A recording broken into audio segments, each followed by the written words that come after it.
Jay, ano ba sabi sa'yo? JR, ngayon daw?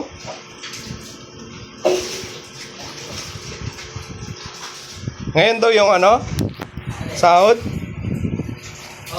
Napapasok? Tapos, pag kasi daw ng pin sa'yo, ano, titingnan lang kung nandun na, nakapasok na. Ba't ka natatawa? Ha? Wala tayong magagawa. Kahit nga kami, nagpagod kami, papunta rin sa ano, Diparo, wala talaga Alam mo na, Roger. Alam mo na, ano? Paano yan? Hindi ka makapasok bukas, wala tayong pera Wala na tayong ano. Gamitin mo na lang yung motor. Dito lang naman ako maghapon. Hindi. Alam mo naman. Ha? Pag motor ka, ang problema wala ring gasolina. Anong gagawin mo? Dalhin mo na lang. Ano na lang ka? Mangihiram na lang ako sa trabaho. Paano ka makapanghiram? Hindi ka nga makapunta ron kasi wala kang ang pera. Pupunta na ako dito. Magchat-chat ka? Pupuntahan ka dito? Lakas mo Ha? May ano ka na doon? May mga kakilala ka na doon? Meron kasi babae na lang. Babae na lang, ma'am. Wow! Panis, nung. Nagkatrabaho lang ito. Ha?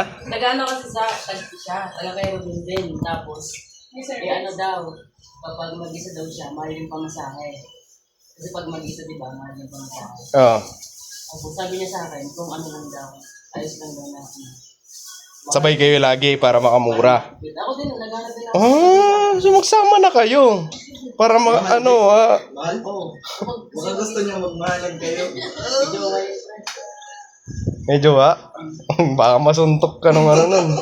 Pagkalagi kayo magkasama, gagi. Ingat to, boy. Anong gagawin mo bukas? Wala ka ng pamasahe. Patulog mag-apon. Ha? Patulog mag-apon. Wala kang kikitain. Dapat pag may pagsubok, pagsubok ha?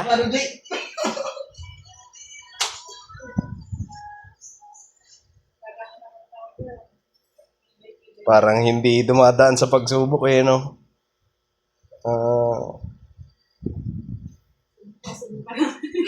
Subok na nga Ha? Experience.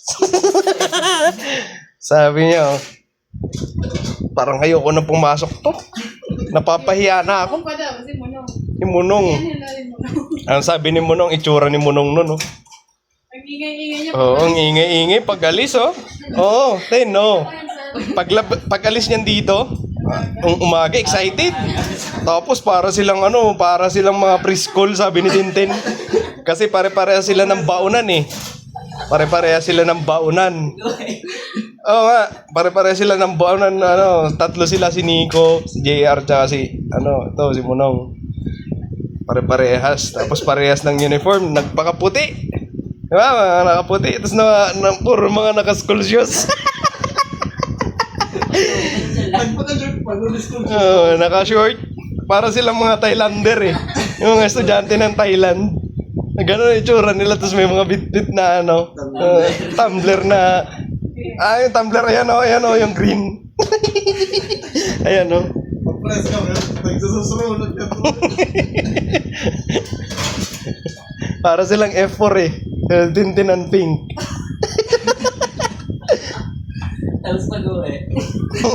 Tapos pag-uwi, sinundo.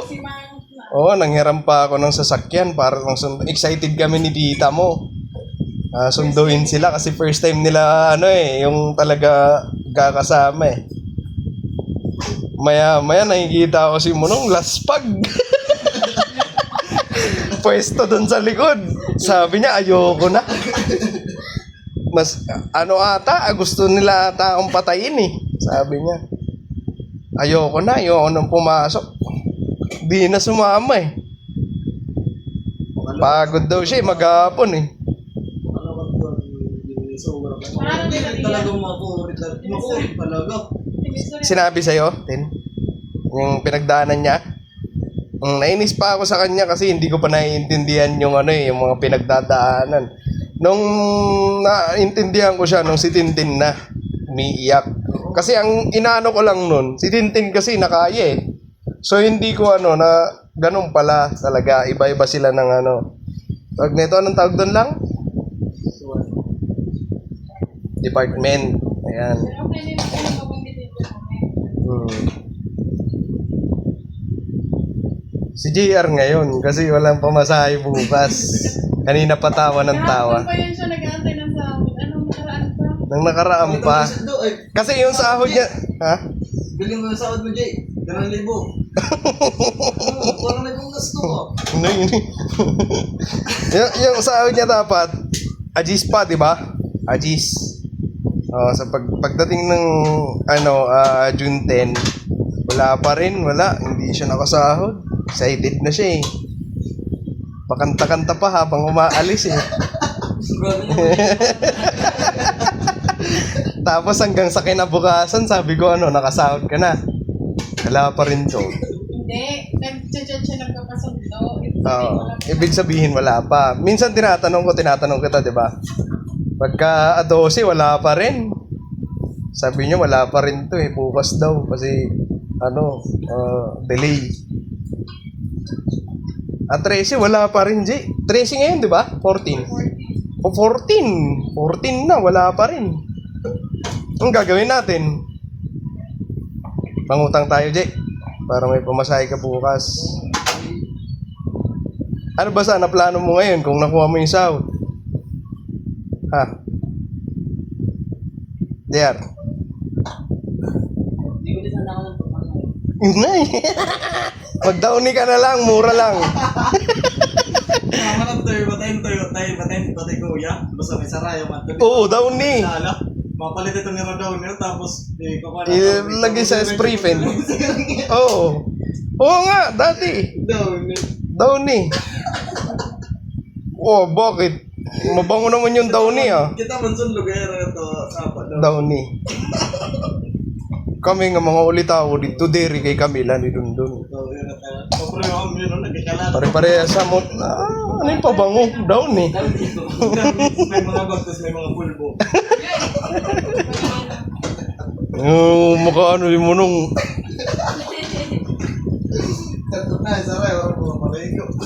Naging proud pa. Mas maupay na lang ngayon latan mo kay Downy.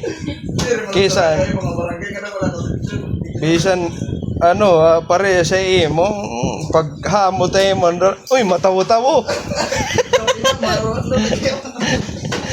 Kaagahon na.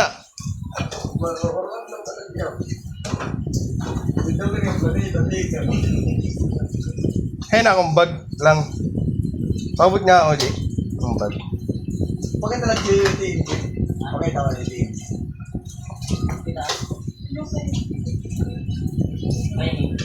Pakita nga ako. May pakita, paras malalawa. Pakita nga ako ng itim.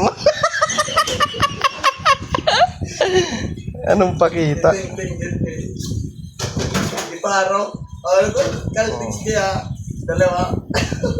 Pagkatapalit. Asan ba itim ni GR? Oo.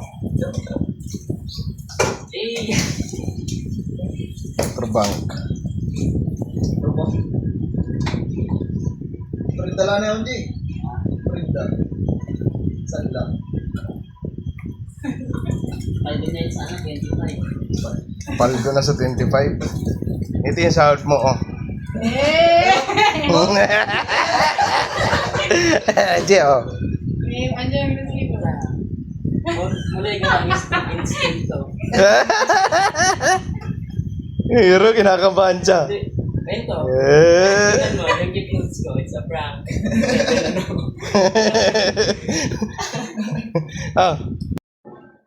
Ay mga ka-business, sinubukan namin ni Frank si JR. Kasi hindi umubra. Ay mga business, kasi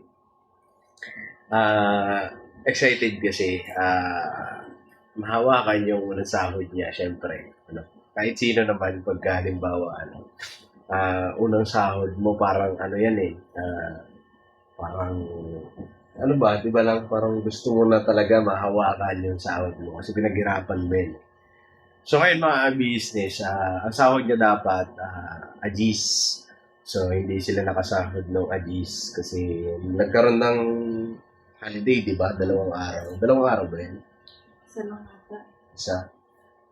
Basta yun mga business, siya, di ba? Nagkaroon siya ng day off, dalawang araw. So wala siyang pasok muna. So, yun. Agis, hindi siya nakasahod hanggang umabot ng 11 netong June hanggang 12. Tapos kahapon, 13, kala namin nakasahod na. Sabi niya, hindi pa ako nakasahod to. Bukas pa daw. Ayan. Pero may ATM na siya. Ando na yung sahod. Di niya lang nakuha. Oo. Pero binigay na kahapon yung ATM niya. So akala namin may laman na rin. May naman na yun. May laman na siya, mga business. I-verify mo na lang. I-verify na lang. So hindi rin namin nakuha kahapon. So, ayun mga business, nung na-verify na yung PIN ng ATM niya. Ano talaga siya? Parang hindi siya napapakaligin. Ano ang ginagawa niya kanina? Parang na si Nika eh, kasi paulit-ulit sinasabi, Tita, check natin, Tita. Hindi okay lang. So, ayun mga business. So, nag-search pa kami kung asa na may Metrobank dito. Naghanap pa kami. So, nakita namin mayroon sa Diparo, sa may Pure Gold. Ayun, doon kami nag-withdraw. So, ayun, sinubukan namin ni Frank. Hindi lang kasi namin naisama sa vlog sa una eh. Yung pagkuha namin. Kasi unang withdraw dun sa ATM, kailangan kung ano yung bank niya, doon siya mag-withdraw. Ba? Kaya Metrobank. Dapat sa Metrobank na ATM lang. Pero sa susunod, pwede na siya kahit saan. Kumbaga, unang ganun lang pala yun. So, ayun mga business, habang pauwi kami, nag-uusap kami ni Mika. Sabi namin ni Mika. Ano kaya, sabi ni Mika sa akin, ano kaya ito?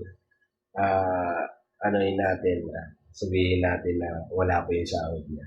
Prank ba? I-prank namin. So, ayun mga business, sinubukan na.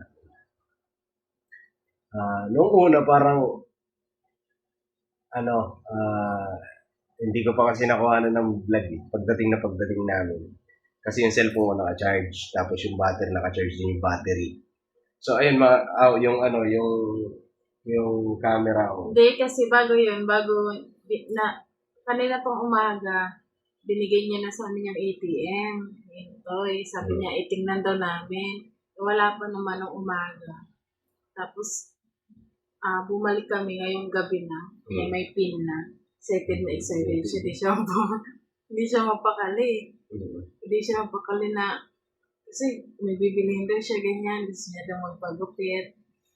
Gabi naman na. Ang dami niyang Tapos may pasok pa siya. May pasok pa siya bukas ng umaga.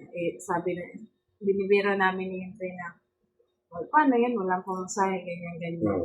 Tapos sabi ko, ito na-withdraw ko na yung pera na sa akin na. Sabi ko, sabihin mo hindi natin nakuha. I-prank natin na hindi natin nakuha. Tingnan natin. Hindi, wala namang plano na pagpaparang. Bibiruin lang natin. So, naisip ko yung video. Ayun mga business, kanina pagpasok ko rito. Hihira sabi ko sa inyo, hihira, pagod pa kami. Ang traffic, tapos di lang pala makukuha. Wala naman pala laman eh. Tahimik siya dun sa kwarto. Ang tagal niya lumabas.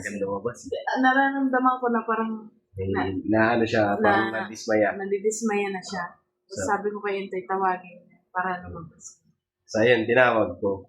Pagtawag ko, dumiretso sa CR. Pero wala siyang ilig. Nung parang, ang ginagawa ko kasi parang nag-cellphone lang ako dito. Hindi ko naman siya binibidyo. Kaya nga hindi ako nagpapakuha sa kapilay. Nakala niya naglalaro lang ako. Habang ginagausap. Tapos nang patagal na ng patagal, parang nararamdaman niya na no? Parang nararamdaman niya na. So, ayun mga business na hindi na yung namin. Siguro sa susunod, pagka i-prank namin to, baka Wala yung prank kay Faye. okay yung namin, prank namin. Pero subukan ko sa susunod. I-prank ko kaya to si JR. I-prank natin siya na naka-ready ba? Hindi yung bigla. Prank ko yan. Sa ayun mga business, wala yung namin. Pero masaya kami kasi Ngayon, nakuha na namin. nakuha namin yung sahod niya. Andun na sa kanya. Ayun, na business. Nagpadala na siya sa nanay niya. Nakapagpadala na siya mga kabisis kay ate. Kasi akala nga namin, makukuha namin kagabi.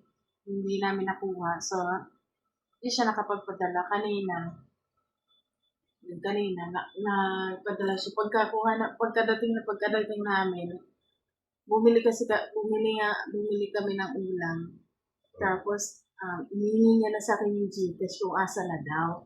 Sabi ko mamaya kasi hindi ko dala yung cellphone. Na-excite ba siya magpadala? Na-excite siya mga kamisis magpadala kasi first time niya ba? First time. Parang ganun kasi yung pakaramdam pagka, di ba? Kahit ayan, shoutout sa mga nakaka-relate. Pagka halimbawa unang yung bang tipong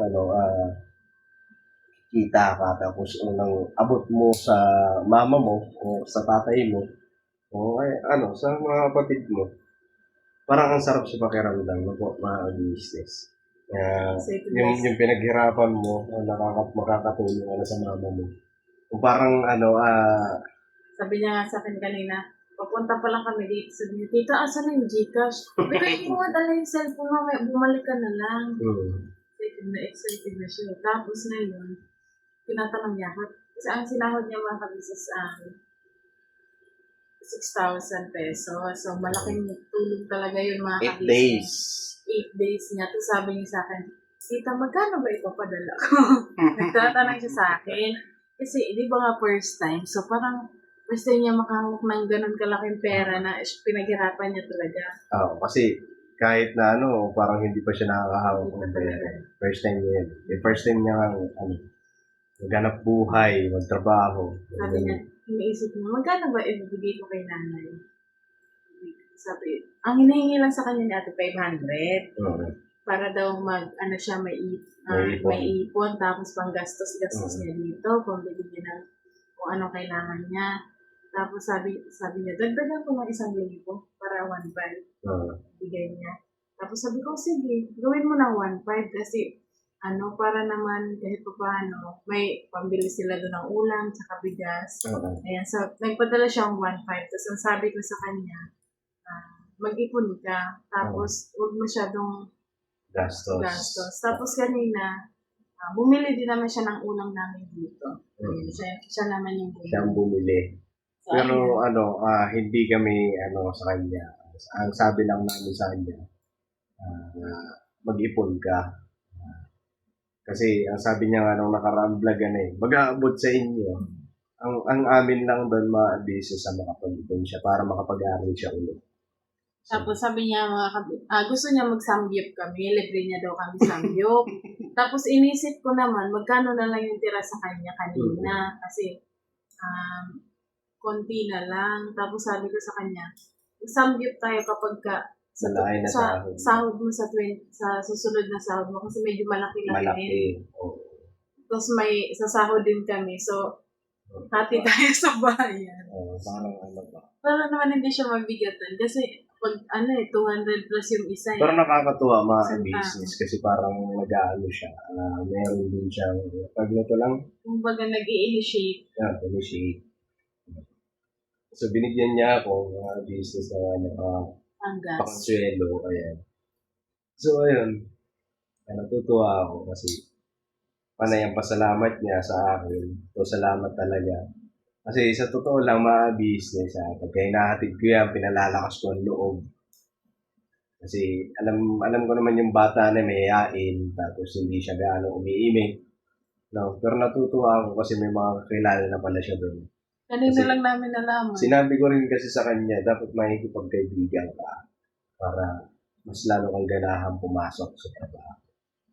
Lagi ko yan sinasabihan. Ayun, pagka inaatid ko sa umaga, pinalalakas ko ang loob. Bago ako, tapos pagka sinusundo ko naman, ganun din. Kumusta yung trabaho? Yan. Ano ko siya, i-update ko kung anong mga nangyari. Tapos minsan magsasabi yan sa akin na, napahiya ako kanina. Parang ayoko nang pumasok. Kanina nga wala dito si Intoy. Wala pa inaantay niya yung pin kasi kagabi pa siya nag-aantay eh. Tapos pagdating, kasi ulit-ulit siya sa akin eh. Parang nangungulit. Tapos parang sabi ko, mag-antay ka na. Parang naiirito na ako. Kasi ako, ulit-ulit. Tapos, nang pagdating ni tito niya, kay tito niya talaga siya nagsabi. Kasi alam niya. Kasi alam niya yung Sabi niya sa akin, dumating na yung pin ko. So, sabi ko, withdrawin natin. Pero wala siyang idea na may laman yan. Alam niya na, meron yun. May laman. Tapos, So, bakit pagkasabi ko kanina na, Jay, paano yan? Walang, alam niya, hindi natin nakuha. Pero alam niya may laman. Tapos, luluto ko na.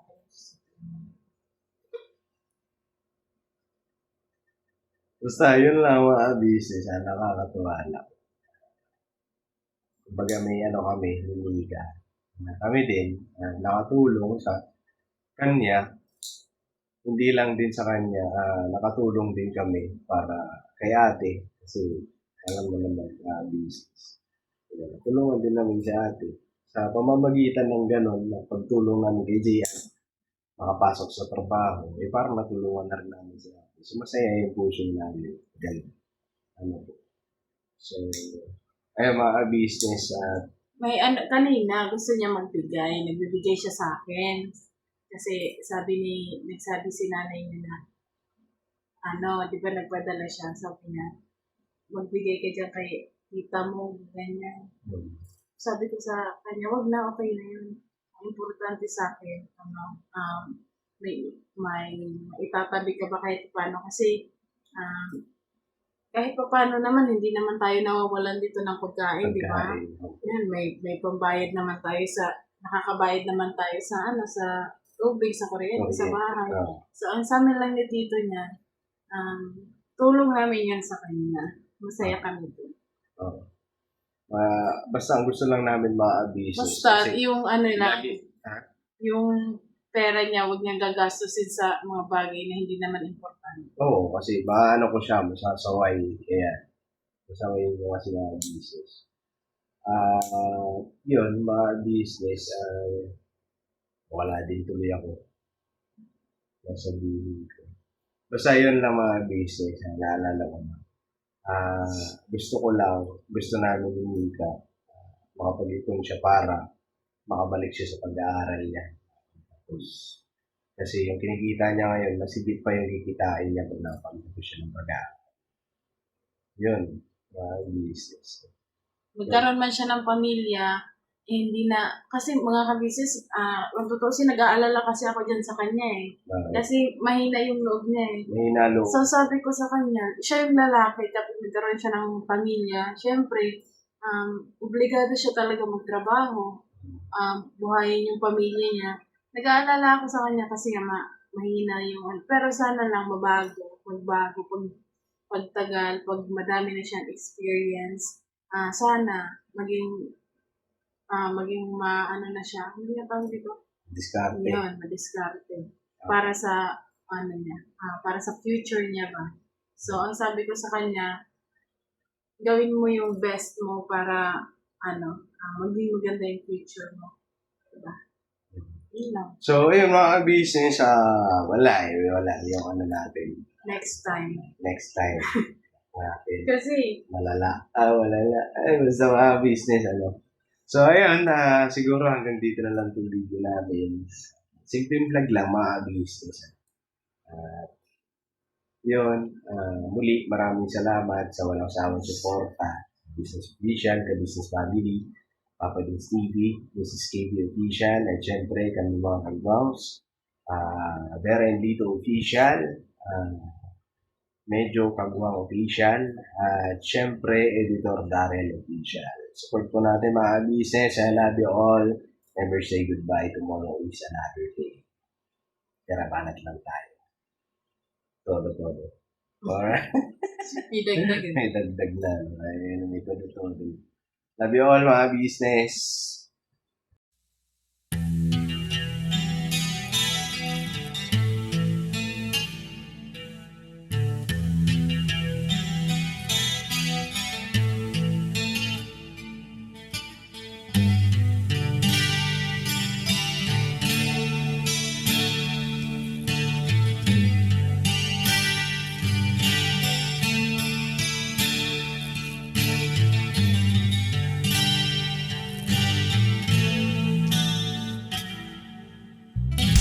Sa bawat araw na lumipas, ka-business ay nagagalak. Maraming taong natutulungan, pagpalain ng may kapal. Sa bawat araw nagdaan,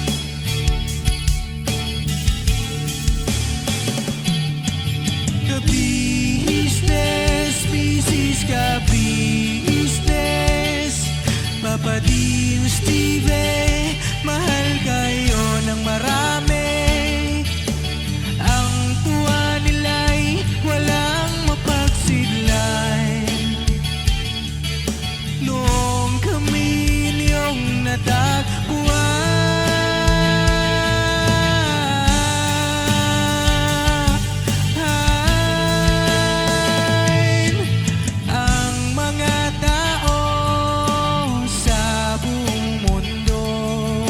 maging ang mga OFW, sinubaybayan mga pagtulong nyo, panalangin nila, sana'y hindi kayo magbabago.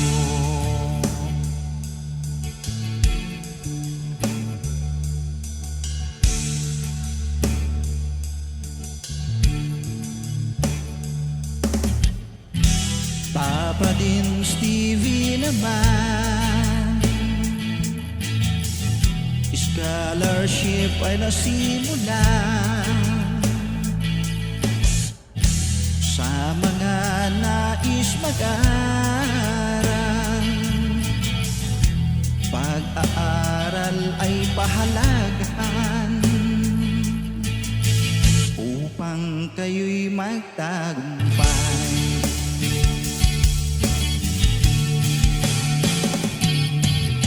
Ka-business, Mrs. Ka-business, Papa Dins TV,